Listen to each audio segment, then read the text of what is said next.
स्वागत है दोस्तों आप सभी का आज की इस वीडियो में। आज की इस वीडियो में हम लोग पढ़ेंगे ग्रीष्म ऋतु, वर्षा ऋतु और शरद ऋतु के बारे में। हम लोग जलवायु स्टार्ट किए थे और जलवायु के बारे में कुछ-कुछ देखें। उसके बाद फिर भारत की ऋतुओं के बारे में जैसे कि 4 प्रकार की ऋतुएँ होती है, इसको भी देखे थे।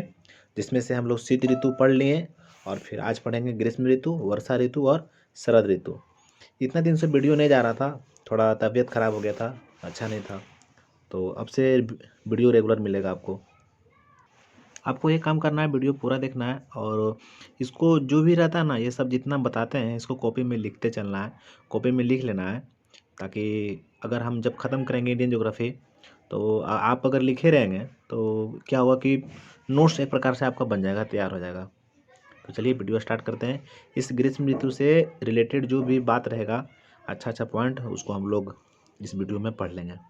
तो चलिए स्टार्ट करते हैं अपना वीडियो को, यानी ग्रीष्म ऋतु समर सीजन को। इसका टाइमिंग पूछेगा तो बताना है 15 मार्च से 15 जून। और शीत ऋतु का बताया था हमने 15 दिसंबर से 15 मार्च होता है। 3-3 महीना पे चलता है। तो 3 महीना वो चला 15 दिसंबर से 15 मार्च, और ये फिर 15 मार्च से 15 जून, उसी प्रकार से 3-3 महीना चलेगा 15 तारीख से ही। अब समझिए, कह रहा है कि इस समय उत्तरी भारत में अधिकतम तापमान और कम वायु दाब का क्षेत्र बना रहता है। इतना बात याद रखिएगा हमेशा, जब तापमान कम रहेगा तो वहाँ वायु दाब अधिक रहता है, और जहाँ तापमान ज़्यादा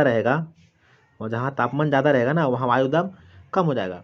तो गर्मी के मौसम में हमारा जो है टेम्परेचर जो रहेगा वो ज़्यादा रहेगा, तो जिसके कारण जो है एटमॉस्फेरिक प्रेशर भी क्या हो जाएगा, वहाँ पे कम रहेगा, यानी वायु वायु दाब कम रहेगा। यही रीज़न रहता है कि जैसे कि इसी कारण से हम लोग कभी पढ़ेंगे सागर समीर, स्थल समीर, तो समझ में आएगा उस सब में आपको। क्योंकि सागर समीर और फिर हमारा एक होता है स्थल समीर, ये दोनों इसी से रहता है रिलेटेड। जिसको सी ब्रिज कहते हैं अंग्रेजी में, और एक को कहते हैं लैंड ब्रिज। तो इसी से रिलेटेड रहता है, रिलेटेड। कम वायु दाब, या तो बोल सकते हैं कि जैसे भूमि हो गया तो टेम्परेचर ज़्यादा, टेम्परेचर कम, इसी से रहता है रिलेटेड। तो जब उसको पे आएंगे ना, वहाँ आपको पढ़ाएंगे तो हम लोग देख लेंगे उसको। अभी फ़िलहाल ये देख लेते हैं, जो पॉइंट रहेगा इंपॉर्टेंट वही पढ़ेंगे हम लोग, ज़्यादा नहीं। आगे देखिए, देश के उत्तर पश्चिम भाग में, उत्तर पश्चिम कहने का मतलब हो गया इधर, इधर में, है ना। पश्चिम इधर हो गया और ये उत्तर हो गया इस साइड। उत्तर पश्चिम भाग में मई के अंत में जो है तापमान 48 डिग्री हो जाता है। बस याद रख लेना कि हाँ, सही बात है, हो ही जाता है। ग्रीष्म काल में यानी गर्मी के मौसम में केरल तथा पश्चिमी तटीय मैदान के भागों में मानसून के आगमन के पूर्व कुछ वर्षा हो जाती है। तो पूछ देता है कितना बार कि मानसून जब आने से पहले किधर वर्षा हो जाती है। तो ये वर्षा जो होती है वो केरल और पश्चिमी तटीय मैदान में हो जाती है। और जो मानसून के पूर्व जो वर्षा हो जाती है, जैसे कि जब वर्षा होना चाहिए था, मानसून अभी आया नहीं, अब पहले ही वर्षा हो गया, तो उस वर्षा को केरल में आम्र बौछार कहते हैं। क्या बोलते हैं उसको? आम्र बौछार बोलते हैं उसको। और या तो इसी को कहते हैं मैंगो सावर। याद रखिएगा, इससे बहुत सवाल, ये सवाल बनता है इससे। पिछला बार का जो ये शायद हुआ दिसंबर में, इसमें ही सवाल पूछ दिया था कि केरल में इसको क्या कहते हैं। इस प्रकार का सवाल आ ही जाता है, मैक्सिमम टाइम चलाएगा। तो ये सब बात याद रखिएगा कि जो मानसून के आने से पहले जो वर्षा हो जाती है, तो वो केरल में उसको क्या कहते हैं उस वर्षा को, तो उसको आम्र बौछार, नहीं तो मैंगो सावर कहते हैं। आगे देखिए, उसी प्रकार से और कहाँ कहाँ क्या कहते हैं, इसको याद रखना है। तो मानसून के पूर्व होने वाले इस वर्षा को कर्नाटक में कॉफ़ी सावर बोला जाता है। बहुत कह सकते हैं कि इम्पोर्टेंट हो जाता है ये सब पॉइंट। क्या कहते हैं इसको? कर्नाटक में कॉफ़ी सावर कहते हैं, केरल में मैंगो सावर कहते हैं। और ऐसे भी याद रख सकते हैं, या तो कर्नाटक में कॉफ़ी सावर, फूलों की बौछार भी कहते हैं, या तो इसी को चेरी ब्लॉसम भी कहा जाता है। एकदम भूलना नहीं है इस पॉइंट को, हर चीज़ भूल सकते हैं, इस पॉइंट को नहीं भूलना है एकदम। तो केरल में मैंगो सावर या आम्र बौछार, कर्नाटक में कॉफ़ी सावर या तो फूलों की बौछार, या तो इसी को कहते हैं चेरी ब्लॉसम। और यही जो जो मानसून के पहले जो वर्षा हो जाती है, तो इसको पश्चिम बंगाल में और असम में टी सावर कहा जाता है। क्या कहा जाता है इसको? टी सावर, यानी मानसून के पहले होने वाली इस वर्षा को असम एवं पश्चिम बंगाल में टी सावर कहते हैं, और बंगाल बिहार में इसे मैंगो सावर कहते हैं। यानी कि जो वर्षा हो जाती है, इसे बिहार में भी कहा जाता है इसको। तो दोस्तों, मानसून के पहले मतलब कि जब मानसून के आगमन से पहले जब बिहार में या तो बंगाल में जब वर्षा हो जाता है, तो इसको क्या कहते हैं? इसको मैंगो सावर कहते हैं। आप इस बात को लेकर कंफ्यूज नहीं होइएगा। यहाँ लिखा हुआ असम एवं पश्चिम बंगाल में इसको टी सावर कहते हैं। फिर यहाँ पे लिखा हुआ कि बंगाल और बिहार में इसे मैंगो सावर कहते हैं। तो कन्फ्यूज नहीं होना इसलिए करके, क्योंकि अगर जब भी देगा ना तो कोई एक देगा, तो इसको लेकर कन्फ्यूज नहीं होना। बस याद रखना कि इसको कहाँ कहाँ क्या कहते हैं। जैसे असम एवं पश्चिम बंगाल में टी सावर हो गया, उसी प्रकार से बंगाल और बिहार में भी इसको मैंगो सावर कहते हैं। मैंगो सावर बंगाल में भी कहा जाता है। इस प्रकार से याद रख सकते हैं हर चीज़ को। आगे चलते हैं। ये था कुछ ग्रीष्म ऋतु से रिलेटेड बात। अभी और है, कुछ मैप से भी समझा देंगे। ग्रीष्म ऋतु में उत्तर भारत के मैदानी भाग में गर्म और शुष्क हवाएं चलती है, इन्हें लू कहा जाता है। हम लोग देखे हैं, हम लोग अगर आप बिलोंग करते होंगे उत्तर भारत से तो देखते होंगे, कहा जाता है कि लू चल रहा है, बाहर मत जाओ। तो वही जब मैदानी भाग में चलता है, गर्म हवा चलता है, तो यही इसी को लू कहते हैं। ग्रीष्म ऋतु में नार्वेस्टर की तरह चलने वाले गर्म हवाओं को पश्चिम बंगाल में काल वैसाखी कहा जाता है। ये सब जितना देख रहे हैं ना, ये सब सवाल है, इसको याद रखना पड़ेगा। जैसे पूछेगा काल वैसाखी किसको कहते हैं, ऐसे भी दे देगा तो एक गर्म हवा, ठंडा हवा, कुछ इस प्रकार किसी प्रकार से भी सवाल बना सकता है। तो ये जो हमारा काल वैसाखी जो है, ये नार्वेस्टर की तरह चलने वाला गर्म हवा है, जो कि ग्रीष्म ऋतु में चलता है। ठीक है, तो चलता है तो चलता हो, कहीं कहीं चलता होगा और भी चलता हो, कहीं जगह चलता होगा, मगर इसको पश्चिम बंगाल में काल वैसाखी कहा जाता है। तो ये सवाल पूछते रहता है, इसलिए यहाँ पे इसको लिख दिए हैं। और ये साधारण सी बात है, भारत की जलवायु जो है उष्णकटिबंधीय और मानसूनी जलवायु है। ये कुछ है नहीं, सिंपल है, आगे समझो। अब जैसे ये फिगर बना दिया यहाँ पर इसलिए कि जैसे कि हमारा जो वर्षा हो जाती है दक्षिण, मतलब कि हमारा जो इंडिया में ग्रीष्म ऋतु में, उसको देख लेंगे हल्का। तो देखो दोस्तों, हमारे जो दक्षिण पश्चिम मानसून है, ये गर्मी के मतलब ग्रीष्म ऋतु में आता है। ये वर्षा, ये मतलब ये मानसून हवा जो चलती है, ये ग्रीष्म ऋतु में चलती है, और जा करके फिर ये मैक्सिमम पार्ट में वर्षा कराती है। तो पूछेगा सवाल कि भारत में 90% से अधिक वर्षा किस मानसून के कारण होती है, तो दक्षिणी पश्चिमी मानसून के कारण ये हमारे वर्षा होती है। और भी कुछ कुछ पॉइंट है, इसको समझेंगे हम लोग।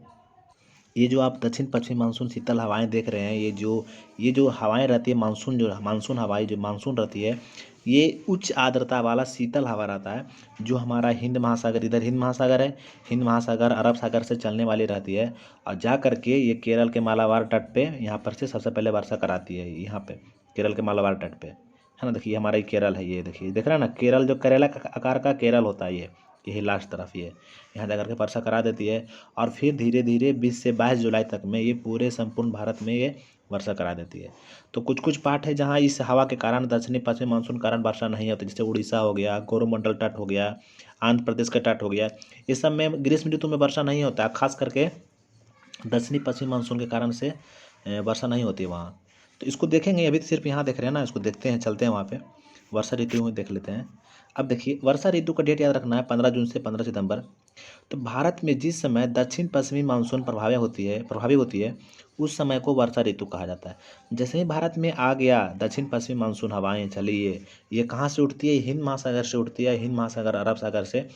उच्च आर्द्रता वाला हवा होती है, यानी कि शीतल ठंडा भी होती है, और आर्द्रता इसमें बहुत ज़्यादा रहता है एकदम, क्योंकि पूरा वहाँ से नमी लेकर चलती है समुद्र से, जाके पूरा वर्षा कराती है। सबसे पहले जब कहाँ वर्षा होता है, केरल के मालाबार तट पे होता है, 1 जून या ऐसे ही कुछ होता है, और फिर लगभग लगभग 20 से 22 जुलाई तक जाते जाते पूरे भारत में वर्षा करा देती है। यही हमारा दक्षिण पश्चिमी मानसून हवाएं है ना, यही कराती है। तो भारत में क्या, हाँ ये तो हो गया ना, तो उस समय को वर्षा ऋतु कहा जाता है। भारत में 90% से अधिक वर्षा जो है दक्षिण पश्चिमी मानसून के पवन के द्वारा होता है। जैसे कि हमारा एक होता है वर्षा, देखिए इसके कारण जो ठंड के मौसम में हो जाता है, उसको कहा जाता है कि उत्तर पूर्वी मानसून, है ना। जैसे कि हमारा इधर उत्तर हो गया पूर्वी, उत्तर पूर्वी मानसून के कारण भी कुछ पानी भारत में पानी बरस जाता है, जो रबी की फसल के लिए काफ़ी उपयोगी होता है। हम लोग देखे थे, जो ठंड के मौसम में बारिश होता है, तो वो बहुत थोड़ी ना होता है बहुत ज़्यादा वर्षा, वो मात्र पूरा वर्षा का मात्र 2% ही होता है। मगर 90% वर्षा जो होता है सबसे अधिक, वो हमारा दक्षिण पश्चिम मानसून से भारत में होता है। और ये जो दक्षिण पश्चिम मानसून हवाएं जो रहती है, इसके पीछे और भी रीज़न रहता है, फेरल के नियम लगता है। तो फेरल के नियम कभी बताएंगे ना, तो वहाँ पर ये बता देंगे इस पॉइंट को, क्योंकि अभी समझाएंगे तो समझ नहीं पाएंगे आप। फेरल के नियम समझाना पड़ता है, उसमें बहुत ज़्यादा लंबा चला जाएगा वीडियो। तो हम लोग यही देख लेते हैं, दक्षिण पश्चिमी मानसून हवाएं प्रचंड गर्जन एवं तड़ित के साथ स्थलीय भाग में घनाघोर वर्षा कराती है। इस प्रकार दक्षिण पश्चिमी मानसून हवाओं के आगमन एवं उनसे होने वाले इस वर्षा को मानसून विस्फोट कहते हैं। याद रखिएगा इस पॉइंट को। सिंपल है, कोई ज़्यादा हार्ड नहीं। अब देखिए, तो दोस्तों भारत के मतलब कि जो प्रदीपीय स्वरूप होने के कारण जो हमारे दक्षिणी पश्चिमी मानसून हवाएं हैं दो भाग में बढ़ जाती है। प्रदीपीय कहने का मतलब होता है तीन ओर से समुद्र से घिरा हुआ क्षेत्र या तीन ओर से समुद्र से घिरा हो, उसी को प्रदीपीय बोलते हैं। तो भारत कुछ इसी प्रकार से है। तो जिसके कारण से क्या हो रहा है कि मानसून हवाएं दो भाग में बढ़ जाती है। एक बढ़ जाती है हमारा अरब सागर शाखा, इसके कारण भी वर्षा होती है, जिसको अरब सागर मानसून भी कहते हैं, और इसी को कहते हैं। फिर दूसरा हो गया हमारा बंगाल की खाड़ी शाखा या तो बंगाल की खाड़ी मानसून। तो अब इससे देखेंगे अरब सागर शाखा को देखेंगे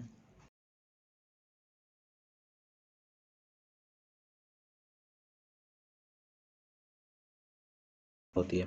हम आपको सब कुछ बता चुके हैं, पश्चिमी घाट की धारा ये सब कब है, हर हर चीज़ बता चुके हैं। आप वीडियो नहीं देखे हैं तो प्रीवियस वीडियो देखिए जा करके हमारा। तो अरब सागर शाखा से पश्चिमी घाट पर्वत के क्षेत्र में ज़बरदस्त वर्षा होती है। भारत के सबसे पहले दक्षिणी पश्चिमी मानसून की अरब सागर शाखा सक्रिय होती है। कहने का मतलब हो गया हमारा, अगर भारत में अगर हम देखें जैसे होता है ना कौन सा मानसून पहले सक्रिय होता है, तो सबसे पहले हमारा अरब सागर जो शाखा है ये सक्रिय होता है। आजा करके ये वर्षा कहाँ करा देती है, पश्चिमी घाट पर्वत क्षेत्र में करा देती है ये। भारत में मानसून की पहली वर्षा जून के प्रथम सप्ताह में लगभग 5 जून केरल के मलाबार तट पर होती है। हाँ वही प्रथम सप्ताह में 1 तारीख 2 तारीख 3 तारीख कभी भी हो सकता है, यहाँ लगभग लिख दिए हाँ इतना जून को, ठीक है, ऐसा कुछ नहीं है, ऐसे याद भी रख सकते हैं, कोई दिक्कत नहीं है, ऐसे 1 तारीख भी हो जाता है, ठीक है। तो इसमें अरब सागर शाखा में क्या इसमें याद रखना है आपको कि पूछेगा कि सबसे मतलब वर्षा तो होती है वो ठीक है, सबसे पहले कौन सक्रिय होती है, तो भारत में सबसे पहले जो है दक्षिणी पश्चिमी मानसून की अरब सागर शाखा सक्रिय होती है, याद रखना है। और ये हमारा अरब सागर शाखा जो है वो पश्चिमी घाट पर्वत क्षेत्र में ज़बरदस्त वर्षा कराती है। और दक्षिणी पश्चिमी मानसून की अरब सागर शाखा दक्षिण से उत्तर की ओर बढ़ते हुए धीरे धीरे कमज़ोर हो जाती है, या उत्तर पश्चिमी गुजरात राजस्थान तक पहुँचते पहुँचते शुष्क हो जाती है, अतः राजस्थान में वर्षा ना के बराबर होती है। जैसे कि हमारा हवा ये जो हमारा अरब सागर शाखा हो गया, ये ऊपर जाते धीरे धीरे जाते तो कमज़ोर पड़ जाती है, तो जा करके उधर गुजरात हो गया राजस्थान हो गया, धीरे धीरे कमज़ोर पड़ जाती है, तो उधर वर्षा फिर नहीं हो पाती है। तो इसमें ज़्यादा कुछ नहीं है, सिंपल है कि वही है कि दक्षिणी पश्चिम मानसून की अरब सागर शाखा दक्षिण से उत्तर की ओर बढ़ते हुए, दक्षिण से उत्तर की ओर बढ़ रहा है, देखिए नीचे हमारा दक्षिण हो गया, दक्षिण से उत्तर की ओर बढ़ते हुए ये कहाँ पहुँचती है, पश्चिमी गुजरात तरफ, थोड़ा पश्चिम तरफ, ठीक है, इधर तो ऐसी बारिश कम होता है, और राजस्थान उसका थोड़ा ऊपर में हो गया, ठीक है, वहाँ तक जाता है, जाते जाते हवा पूरा शुष्क हो जाता है ये, और फिर वहाँ वर्षा ना के बराबर होता है, इसीलिए तो फिर राजस्थान में वर्षा कम होता है। आगे देखिए दोस्तों, सॉरी एक सेकेंड, कुछ मिस्टेक हो गया था दोस्तों, चलो कोई बात नहीं। तो यहाँ पर ये देख लिए थे ना, ये पेज देख लिए थे हम लोग कि राजस्थान में वर्षा ना बराबर होती है, खास करके रेगिस्तानी क्षेत्र में, ये तो हो गया था। आगे देखो, दक्षिणी पश्चिमी मानसून के अरब सागर शाखा से उत्तरी भारत के झारखंड राज्य में कुछ वर्षा हो जाती है। देखिए झारखंड के राज्य में वर्षा इसलिए हो जाती है ना, क्योंकि एक भ्रंश घाटी है, जैसे कि हमारा नर्मदा नदी है, ताप्ती नदी के बीच में भ्रंश घाटी है, ठीक है, यही घाटी से होते हुए मतलब जो हमारा मानसून हवा है, दक्षिण पश्चिमी मानसून हवाएं हैं, ये चली जाती है कहाँ पर, ये चली जाती है झारखंड चल जाती है, वहाँ जाकर वर्षा करा देती है। तो ये पूछ देता है कि झारखंड में किस किस मानसून के कारण वर्षा हो जाती है, तो ये हमारा दक्षिणी पश्चिमी मानसून के कारण ही होती है, मगर ये जो हवाएं हैं वो नर्मदा और ताप्ती नदी के भ्रंश घाटी से होती हुई जाती है, जाके झारखंड में वर्षा करा देती है। याद रखना है दोस्तों, इस पॉइंट को याद रखना है, हर हाल में याद रखना है। और इसमें ये भी याद रखना है कि ये अरब सागर शाखा से होती है, अभी हम लोग बंगाल की खाड़ी शाखा नहीं पढ़ रहे हैं। अब आगे समझिए, ये तो हो गया ना, झारखंड में किसके कारण वर्षा हो जा रही है, झारखंड में अरब सागर शाखा के कारण वर्षा हो रही है, क्योंकि यही जो हमारा दक्षिणी पश्चिमी मानसून हो गई, यही नर्मदा और ताप्ती नदी है, इसके बीच में भ्रंश घाटी से होते हुए कहाँ वर्षा करा दे रही है, झारखंड में वर्षा करा दे रही है। आगे देखो बंगाल की खाड़ी शाखा, तो बंगाल की खाड़ी जो मानसून हो गई है अराकानयुमा पर्वत श्रेणी से टकरा कर उत्तर की ओर बढ़ती है, अराकानयुमा से टकरा जाती है, और गारो खासी जयंतिया पहाड़िया से टकराते हुए मेघालय के मासिन राम में ज़बरदस्त वर्षा कराती है। तो जो मासिन राम में वर्षा होता है वो बंगाल की खाड़ी शाखा के कारण होता है, ठीक है, यहाँ से गई अराकानयुमा टकरा गई वहाँ से, और फिर उधर जयंतिया, या तो बोल सकते हैं इसी को कि गारो खासी जयंती पहाड़िया है, वहाँ से टकराते हुए मेघालय में टकराती तभी ना वर्षा होती है, वर्षा करा दी, उत्तर की ओर बढ़ते हुए बंगाल की खाड़ी शाखा हिमालय से टकराकर दो भागों में बढ़ जाती है। एक पूर्वी हिमालय की तरफ बढ़ते हुए उत्तर पूर्वी भारत में जबरदस्त वर्षा कराती है। ठीक है, याद कर लीजिएगा, सब पढ़ने वाला है। अतः पूर्वी हिमालय क्षेत्र में भी सदाबहार वन पाया जाता है। जहाँ वर्षा बहुत होगा ना, वहाँ सदाबहार वन पाया जाएगा। फिर यही हवा जो है हमारा हिमालय जब टकराती है और फिर टकरा के फिर पश्चिम की ओर आगे बढ़ती है, फिर हमारा यही हवा और जा करके फिर हमारा जो उत्तर भारत के विशाल मैदान है यहाँ भी जमकर वर्षा करा देती है। ये सब क्या कीजिएगा ना, इस सबको कॉपी में लिख लीजिएगा, लिख करके याद कर लीजिएगा। एक दो बार रीडिंग डालिएगा ना तो सब समझ में आएगा और कंप्लीट भी हो जाएगा सब आपका। आगे देखिए, बंगाल की खाड़ी शाखा के मानसून हवाएं जैसे पश्चिम की ओर बढ़ती जाती है, कमज़ोर होती जाती है। सही बात है ना, इनसे वर्षा की मात्रा कम होती जाती है। जैसे कलकत्ता में 157 centimetre, Patna 117 centimetre, Prayagraj 107 centimetre, Delhi 65 centimetre. Bharat की कुल औसत वार्षिक वर्षा 112 से 125 सेंटीमीटर है। इसको भी याद रख सकते हैं, पूछ देगा। और ये भी पूछ देगा कि हमारा जो बंगाल की खाड़ी शाखाई हवाएं हैं जैसे जैसे पश्चिम की ओर जाती है तो इसका कमज़ोर होती जाती है। जैसे हम लोग देखे थे वो होती है अरब सागर शाखा, जैसे जैसे उत्तर जा रही थी कमज़ोर हो रही थी, ये पश्चिम जा रही है कमज़ोर हो रही है। ठीक है, आज कमज़ोर होते होते कलकत्ता आई 157 सेंटीमीटर वर्षा हो गई, पटना में 117, प्रयागराज 107, दिल्ली 65। तो अगर कुल जोड़ा गया भारत का कुल मतलब कि औसत वार्षिक वर्षा 112 से 125 सेंटीमीटर पता चलता है।